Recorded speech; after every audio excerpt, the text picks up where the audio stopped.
तय क्या किया है, हासिल क्या होगा इससे एमएसएमई सेक्टर में? और ये तो एक उत्सव की तरह लग रहा है, मेले की तरह, लेकिन जो भारत सरकार की जो नीतियां है, जो इंडस्ट्री चलती है, तो स्मॉल इंडस्ट्री तो सारी जो है हाशिए पर है, वो कैसे यहाँ पर सुधार होगा? नहीं, देखो हमने हमारा जो इसमें एमएसएमई फेस्ट में जो हमारा मकसद है, वो एक मकसद ये भी है कि जैसे हमारे ज़िले के जो प्रोडक्ट्स हैं, जैसे हमारा एक थीम है 1 डिस्ट्रिक्ट 1 प्रोडक्ट।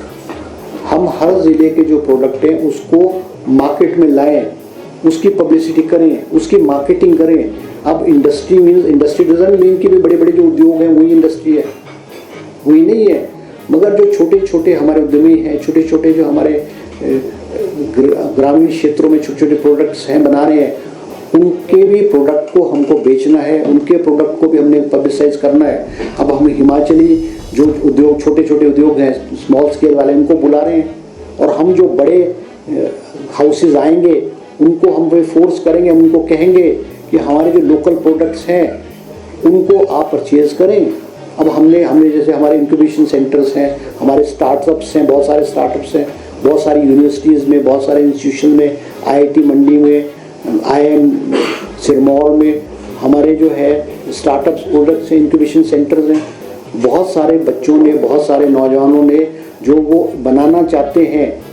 उस प्रोडक्ट्स को हम बनाने में शेप देते हैं, और बहुत सारे प्रोडक्ट्स उनके जो हैं, जो उन्होंने सोचा है, लॉन्च हुए हैं। हमारे जैसे ऑर्गेनिक प्रोडक्ट्स हैं, ऑर्गेनिक सोप्स हैं, ऑर्गेनिक चीज़ें हैं, ये सारी की सारी आप जो है, अगर कल आप माल रोड पे आओगे, रिच पे आओगे, आपको बहुत सारे product round about 100 more than 100 stalls होंगे जहाँ पे हमारे लोकल प्रोडक्ट्स और ये चीज़ें आपको दिखने को मिलेंगी। और हमारा मकसद उनकी मार्केटिंग करना है। अब हमारे जो हम हैंडलूम एंड हैंडलूम कॉर्पोरेशन में हमारे जो प्रोडक्ट्स हैं, जैसे हमारे मफलर्स हैं, हमारी शॉल्स हैं, हमारी टोपी है, इनको हम मॉडर्नाइज कर रहे हैं। अब जो हमारे मफलर्स हैं वो हमारे इतने चौड़े नहीं होते, इतने बड़े नहीं होते, मगर यूरोप और अमेरिका में जो ये चीज़ें हैं वो बड़े साइज़ की होती हैं। तो हम इन सबको गाइड करके, ताकि इनके प्रोडक्ट जो है नेशनल और इंटरनेशनल लेवल के इनके प्रोडक्ट्स बन, तो हम सारा ये सारे का सारा हम काम करते हैं। अब जो आप इंडस्ट्रीज़ की बात कर रहे हैं कि हमने इंडस्ट्री हाउसेस को इसीलिए बुलाया है कि उनकी क्या डिमांड्स हैं, उनको हिमाचल सरकार से क्या एक्सपेक्टेशन है, ताकि हिमाचल सरकार उन एक्सपेक्टेशंस को पूरा करे। इसलिए मुख्यमंत्री के साथ उनका हमने इंटरेक्शन, अराउंड अबाउट 100 के करीब CEOs जो है वो आएंगे, उनका इंटरेक्शन हमने मुख्यमंत्री के साथ रखा है। तो सर, नया कितना निवेश 3 सालों में हिमाचल में आया है? क्योंकि बीजेपी ये भी आरोप लगा रही है कि उद्योग यहाँ से पलायन कर रहे हैं। नहीं, हिमाचल प्रदेश में देखो अभी तक लगभग 15,000 करोड़ रुपए का जो इन्वेस्टमेंट हिमाचल प्रदेश में आई है, और हमने कोई राउंड अबाउट 155 MOU साइन करके उसमें से मोर देन 50 इंडस्ट्रीज यूनिट चालू भी हो चुके हैं, और आने वाले समय में बाकी भी शुरू हो जाएंगे। अभी हमारा बल ड्रग पार्क है और मेडिसिनल डिवाइस पार्क है, जिसमें हमारी 20 से 25,000 करोड़ रुपए की इन्वेस्टमेंट होगी, और ये दोनों के दोनों प्रोजेक्ट्स हैं, ये हमारे स्टार्ट हो चुके हैं, और आने वाले 1 साल में ये कंप्लीट होकर के इन दोनों जो प्रोजेक्ट्स में जो है हमारी इन्वेस्टमेंट आएगी, 25 से 30,000 करोड़ की इन्वेस्टमेंट आएगी। तो हिमाचल प्रदेश में इन्वेस्टमेंट आ रही है। अब ये जो आपका ये कहना है कि वे फैक्ट्रीज बंद हो रही है, फैक्ट्रीज बंद होना एक नॉर्मल प्रोसेस है। किसी की टेक्नोलॉजी अगर आउटडेटेड हो जाती है, या उसको फाइनेंशियल प्रॉब्लम्स हो जाती है, उसका प्रोडक्ट बिकता नहीं है, तो वो फैक्ट्री तो ऑटोमेटिकली बंद होनी है। अब आप फार्मा यूनिट में हिमाचल प्रदेश में 650 फार्मा यूनिट है, मगर गवर्नमेंट ऑफ इंडिया ने जो सेंट्रल एक जो इन्होंने मेजर्स लगाए हैं कि जो क्वालिटी कंट्रोल को देखने के लिए कि वो मेडिसिन्स की क्वालिटी मेंटेन रहे, उसके लिए इन्होंने गाइडलाइंस गवर्नमेंट ऑफ इंडिया ने की, और इन्होंने गवर्नमेंट ऑफ इंडिया ने इन फार्मास्यूटिकल यूनिट्स को कहा है कि आप अपने आप को अपडेट करो, अपनी टेक्नोलॉजी को अपडेट करो। अगर वो नहीं करेंगे तो वो ऑटोमेटिकली यूनिट्स बंद होंगे, गवर्नमेंट ऑफ इंडिया की टेक्नोलॉजी के मुताबिक जो यूनिट्स बंद हो जाएंगे। तो गवर्नमेंट का ये जो यूनिट्स बंद होना एक नॉर्मल प्रक्रिया है, पिछले समय में भी बंद होती रही है, अभी भी जो इस समय में भी कभी कभी बंद हो जाते हैं। सर, जो GST है, GST जो केंद्र सरकार ने कम किया, उसके बाद कोई डाटा है आपके पास, कितना नुकसान, कितना कम? क्योंकि आप कह रहे हैं कि GST केंद्र में कम कर दिया, उद्योग का डिपार्टमेंट है, सरकार डिपार्टमेंट है, बहुत सारा GST से पैसा बनता था, तो कितना लगभग नुकसान हुआ है सरकार को? ये तो मैं आपको कह रहा हूँ कि 2022 तक आपको 2600 करोड़ रुपया GST के रूप में हर साल मिलता था। 22 के बाद गवर्नमेंट ऑफ इंडिया ने 2600 करोड़ रुपए देना हिमाचल सरकार को बंद कर दिया है। तो आप लगा लो 2600, 8000 करोड़ का तो हमारा आरडीजी का नुकसान हो गया, 2600 करोड़ का हमारा जीएसटी कंपनसेशन का नुकसान हो गया। तो 11,000 करोड़ रुपए का तो नुकसान अगर हम करें कि 2022 में और 2025 में 11,000 करोड़ रुपए का फर्क हो गया। तो जब किसी भी स्टेट गवर्नमेंट जिसका बजट लगभग 58,000 करोड़ है और उसका गवर्नमेंट ऑफ इंडिया अगर उसको 20-25% उसका जो फंडिंग बंद कर दे तो स्वाभाविक रूप से विकास तो प्रभावित होना ही है, और ये हिमाचल प्रदेश में हुआ है। तो इसके लिए जो रिस्पॉन्सिबल है वो गवर्नमेंट ऑफ इंडिया है, क्योंकि एक लिबरल असिस्टेंस और एक लिबरल राहत हिमाचल प्रदेश को जो 21-22 में मिलती है वो अब नहीं मिल रही है। उसकी वजह से सारी की सारी चीज़ें डगमगाई है। ठीक है जी।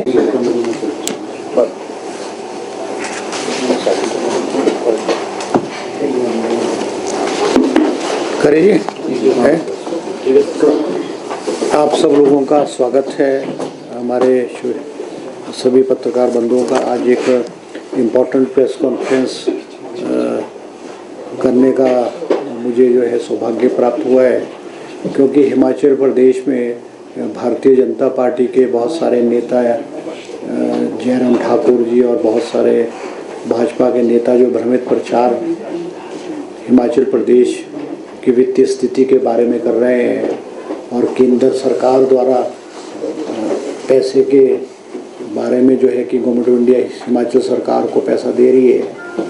उस स्थिति को स्पष्ट करने के लिए जो है आज मैंने ये प्रेस कॉन्फ्रेंस जो है की जा रही है। और इस प्रेस कॉन्फ्रेंस के माध्यम से और आंकड़ों के आधार पे जो है चीज़ों को हिमाचल प्रदेश की जनता को बताने का जो है प्रयास जो है वो किया जाएगा। जैसा आपको मालूम है 2022 के दिसंबर में कांग्रेस की सरकार बनी, और जब ये सरकार बनी बहुत सारी लाइबिलिटीज़ पूर्व की भाजपा सरकार की हमें विरासत में मिली, जिसमें लगभग 10,000 करोड़ रुपया जो है जो 6th पे कमीशन है उसकी जो लाइबिलिटीज़ है कि जो पूर्व की भारतीय जनता पार्टी की सरकार ने जो नहीं चुकाई है, जबकि पे कमीशन की इम्प्लीमेंटेशन जो है 1 अप्रैल 2016 से लागू कर दी गई थी, मगर उन्होंने जो है 10,000 करोड़ उसमें से जो देनदारी थी एम्प्लॉयज़ की, पेंशनर्स की, उसको नहीं चुकाया, जो हमको विरासत में जो है वो मिली है। आपको ये भी मालूम है कि सत्ता को बरकरार रखने के लिए कि सत्ता पे किस तरह से काबिज हों और इनका जो मिशन रिपीट था उसको सफल बनाने के लिए जो है सरकार के सरकारी खजाने का किस तरह से दुरुपयोग हुआ है, ये हिमाचल प्रदेश की जनता भली भांति जानती है। मगर मैं फिर से कहना चाहूँगा कि हिमाचल प्रदेश में फ्री बिल्स, मुफ्त की जो रेवड़ियाँ बांटने का काम भारतीय जनता पार्टी की सरकार ने 4.5 साल नहीं किया। जब 6 महीने चुनाव के रह गए थे उस वक़्त 125 यूनिट बिजली हिमाचल प्रदेश के लोगों को फ्री करने की घोषणा की, जिससे इलेक्ट्रिसिटी बोर्ड को 1,000 से लेके 1200 करोड़ रुपए का सालाना लॉस जो है वो हो रहा है। इसके अलावा महिलाओं को HRTC में 50% सब्सिडी पे 50% फेयर पे उन्होंने आखिरी जाते जाते जो है घोषणा की और इम्प्लीमेंट भी किया। उससे भी आज HRTC जो है वो फाइनेंशियल जो मेस है, फाइनेंशियल हालत HRTC की है वो ख़राब हुई है। इसके अलावा वाटर कनेक्शंस IPH में जो है वो 50 रुपये प्रति कनेक्शन प्राइवेट कनेक्शन लिए जाते थे, और जाते जाते जो है वो सारा फ्री कर गए, जिससे IPH डिपार्टमेंट को भी लगभग 100 करोड़ रुपए का नुकसान हुआ है।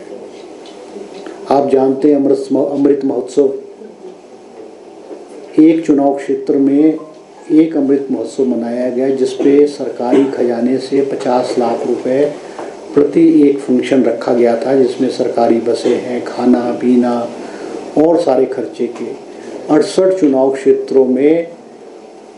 50-50 लाख के हिसाब से लगभग 34 करोड़ रुपया इन अमृत महोत्सवों पे, जो कि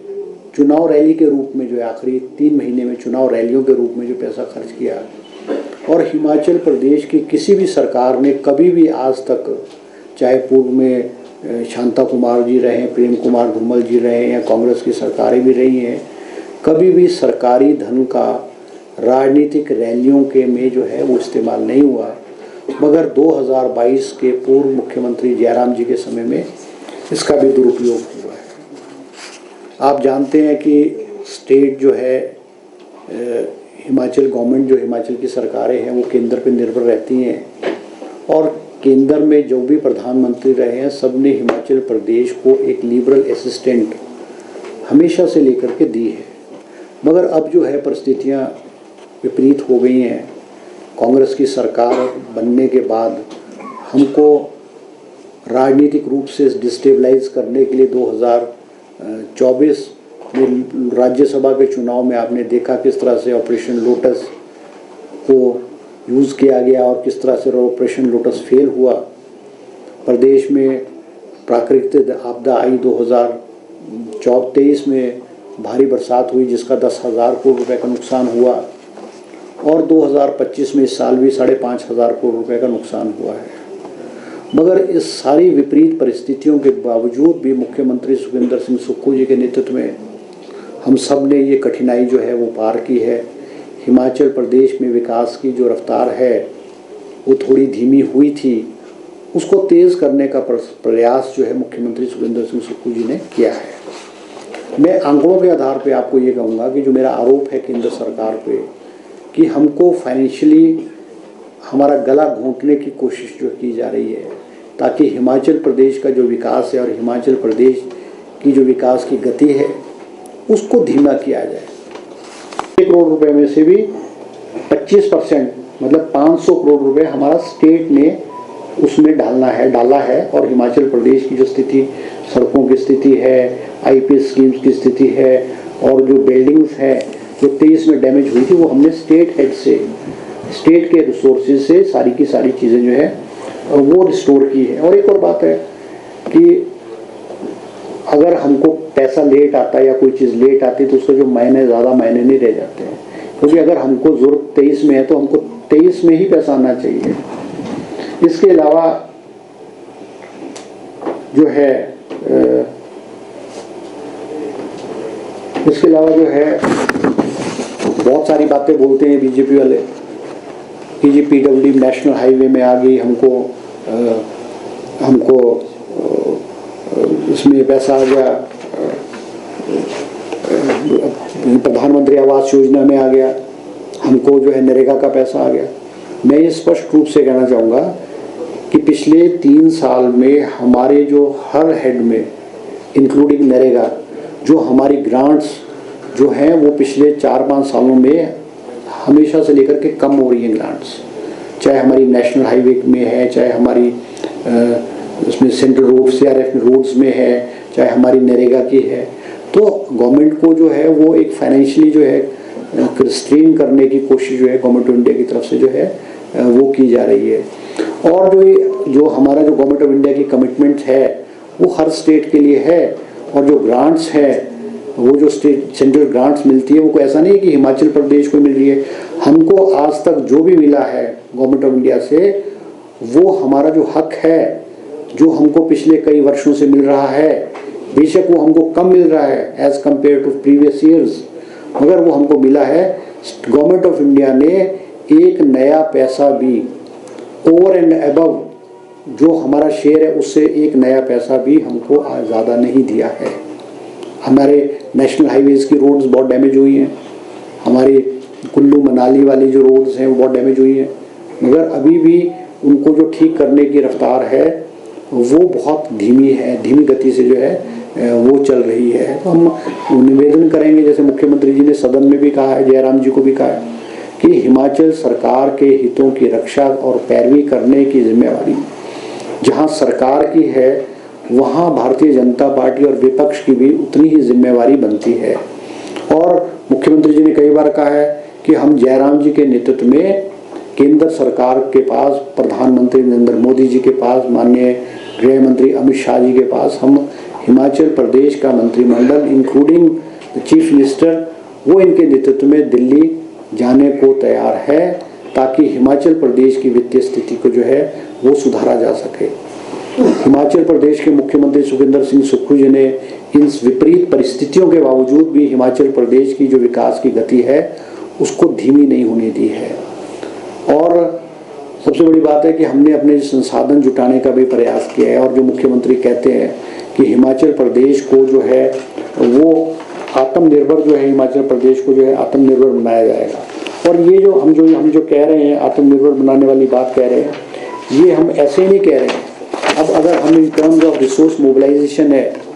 इन टर्म्स ऑफ रिसोर्स मोबिलाइजेशन अगर हम रिसोर्स मोबिलाइजेशन की भी बात करें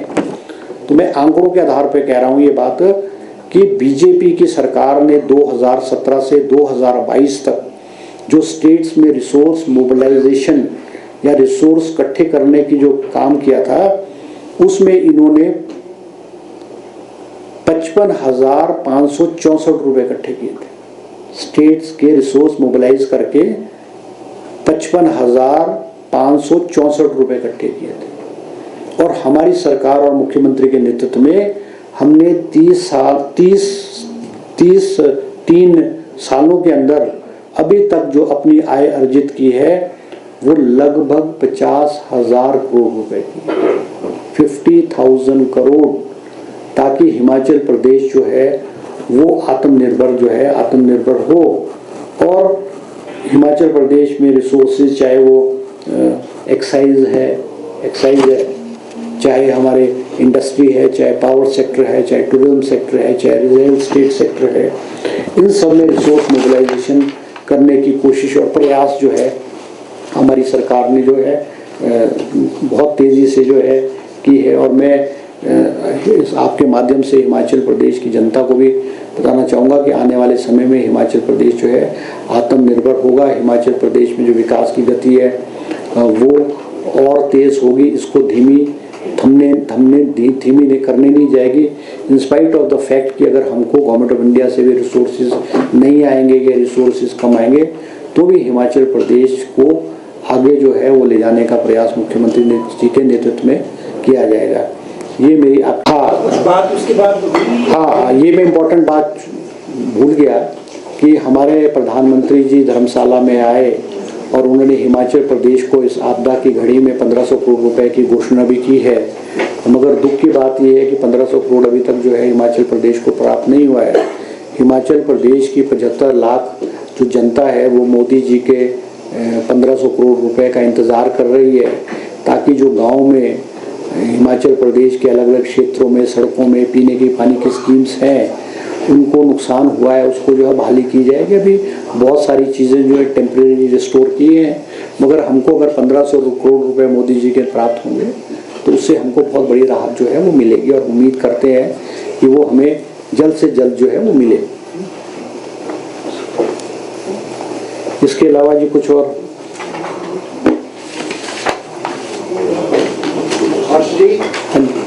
ये जो आप बराबर हिमाचल सरकार के साथ सौतेला व्यवहार करने का आरोप केंद्र पर लगा रहे हैं, लेकिन केंद्र की तरफ से कहा जाता है कि जब भी हिमाचल के मुख्यमंत्रियों और उनको बुलाया जाता है आर्थिक सारे मामलों के लिए तो वहाँ पर अनुपस्थित रहते हैं। वहाँ मुद्दा क्या ये नहीं उठाया जाता? और आपको क्यों लगता है कि सौतेला व्यवहार ये जो देश की आर्थिक सुधारों की नीति है और नीति आयोग के जो पैमाने हैं? देखो ऐसा है कि मुख्यमंत्री जी हिमाचल केंद्र सरकार, प्रधानमंत्री, रक्षा मंत्री, finance minister, chairman of the finance commission बहुत बार उनसे मिले हैं, और मुख्यमंत्री जी ने बहुत कोशिश की है, प्रयास किया है ये सारी चीज़ों को कि स्ट्रीमलाइन हो, और हिमाचल प्रदेश को जो फंडिंग है, जो हमें फंडिंग पहले मिलती थी वो हमारे को फंडिंग मिलती रहे। अब मुख्यमंत्री जी मुझे नहीं लगता कभी भी प्रधानमंत्री की मीटिंग में या गृह मंत्री की मीटिंग में या फाइनेंस मिनिस्टर की मीटिंग में कभी भी अनुपस्थित नहीं हुए।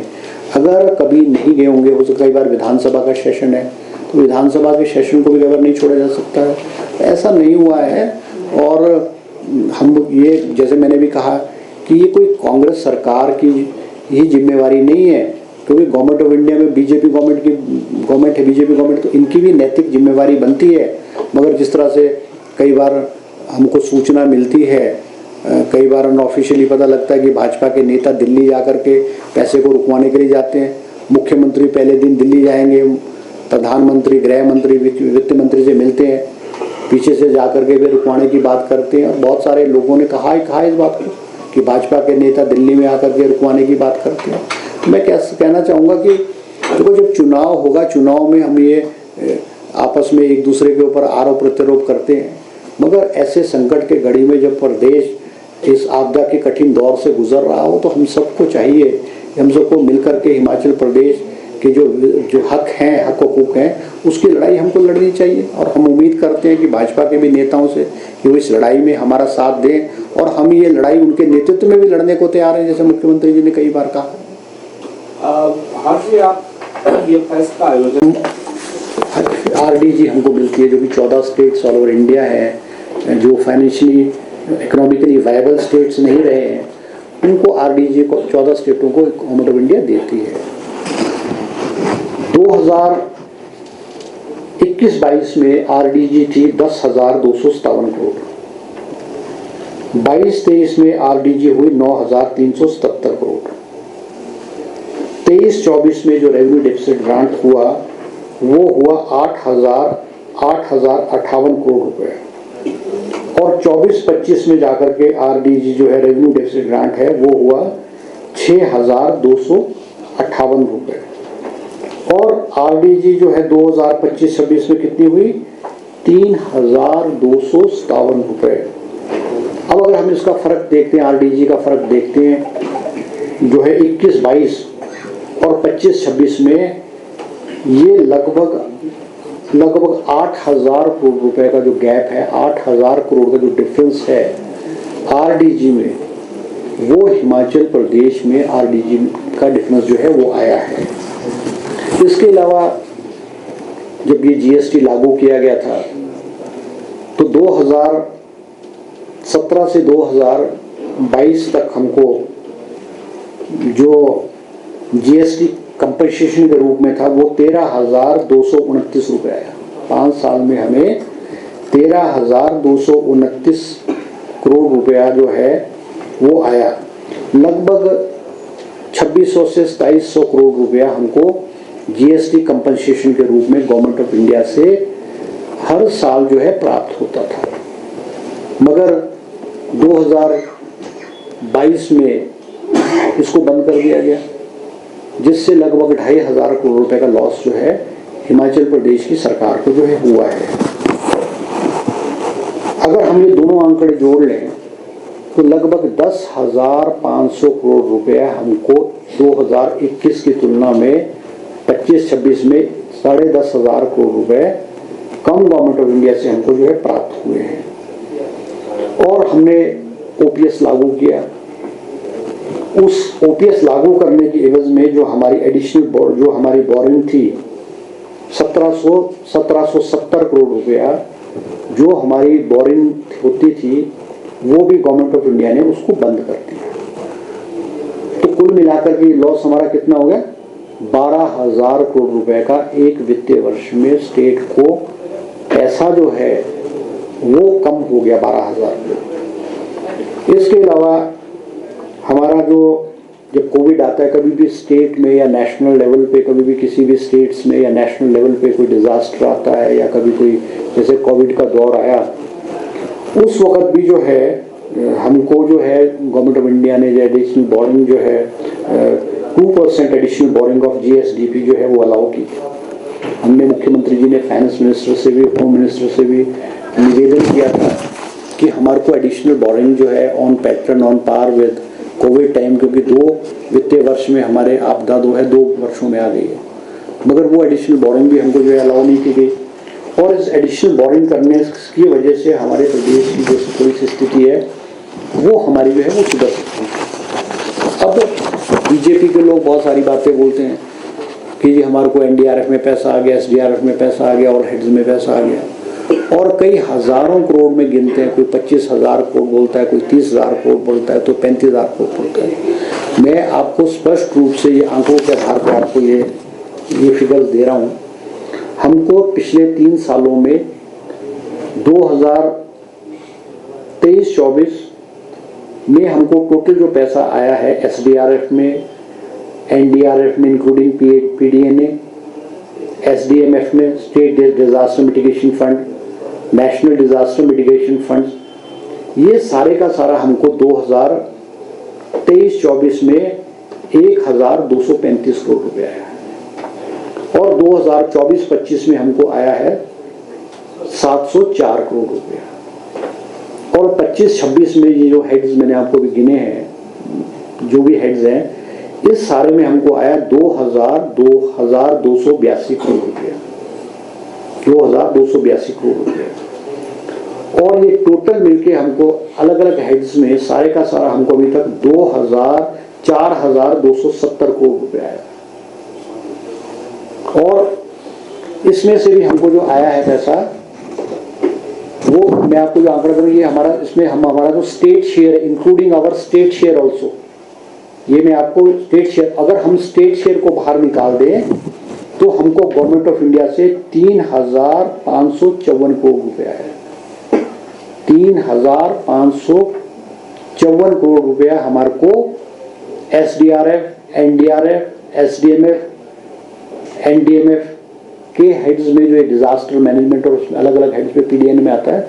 ये हमको 3554 करोड़ रुपया आया है। और 700 करोड़ रुपए जो मैंने आपको ऐड किया वो हमारा स्टेट शेयर से, वो हमने स्टेट गवर्नमेंट में ऐसा जमा किया है।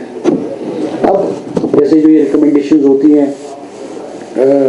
हमारी जो SDRF है या NDRF है, ये फिक्स्ड है क्योंकि फाइनेंस कमीशन है वो हमको अवार्ड करता है। तो हमको जो है वो 3554 करोड़ रुपए में से 1457 करोड़ रुपए तो हमारा फिक्स था, जो हमारी प्रदेश गवर्नमेंट को मिलना ही मिलना था। और NDRF में इंक्लूडिंग हमारा PDNA में हमको 2097 करोड़ रुपए जो है मिला है। इसमें भी मैं कहना चाहूँगा आपको कि हमारा नुकसान 2023 में नुकसान हुआ हमारे को लगभग 10,000 करोड़ रुपए, और गवर्नमेंट ऑफ इंडिया ने हमारे को जो आंका है उसको जो एनालाइज किया है वो लगभग 9,000 करोड़ रुपए के करीब किया था। और उन्होंने हमको कहा था कि हम PDNA के तहत जो 2023 में हमारा डिजास्टर हुआ था उसमें वो हमको 2006 करोड़ रुपए देंगे। 23 में कमिटमेंट गवर्नमेंट ऑफ इंडिया ने की थी, 23 में हमको पैसा नहीं आया, 24 में हमको पैसा नहीं आया, और हमको 30% पैसा जो है वो 450 करोड़ रुपया जो है वो हमको गवर्नमेंट ऑफ इंडिया से जो है वो इस साल के शुरू में आया है। और अभी 601 करोड़ रुपए की जो राशि है, अभी इसी महीने दिसंबर 2025 के आखिर में 601 करोड़ रुपए की राशि हमको PDNA में जो हमको 2023 में नुकसान हुआ था उसका पैसा आया है। डिपार्टमेंट भी जो है MSME की फेस्ट जो है वो आयोजन किया जा रहा है, 3 और 4 तारीख को होगी, जिसका विधिवत रूप से मुख्यमंत्री जी कल रिच पे 4 बजे जो है विधिवत रूप से उद्घाटन करेंगे। हिमाचल प्रदेश के जो उद्यमी हैं, हमारे जो सेल्फ हेल्प ग्रुप्स हैं और छोटे छोटे उद्योग हैं, उनके जो प्रोडक्ट्स की प्रदर्शनी जो है वो रिच पे आयोजन की जाएगी, ताकि उनको अपने प्रोडक्ट को दिखाने की, मार्केट में बेचने की और पब्लिसाइज करने का जो है मौका जो है वो दिया जाएगा। हमने जो महिला हमारी जो कारीगर है, महिलाएं हमारी जो प्रोडक्ट जो इंडस्ट्रियल इनके छोटे छोटे यूनिट्स हैं, उनको भी हमने स्पेशली इनवाइट किया हुआ है। और हम 4 तारीख को पीटर हॉफ में उनकी जो गाथा है, उनकी जो जर्नी है, अपनी जो शुरुआत की जर्नी है वो भी वो बताएंगे, और उनको फैसिलिटेट भी करेंगे और हम उनको सम्मानित भी जो है करेंगे।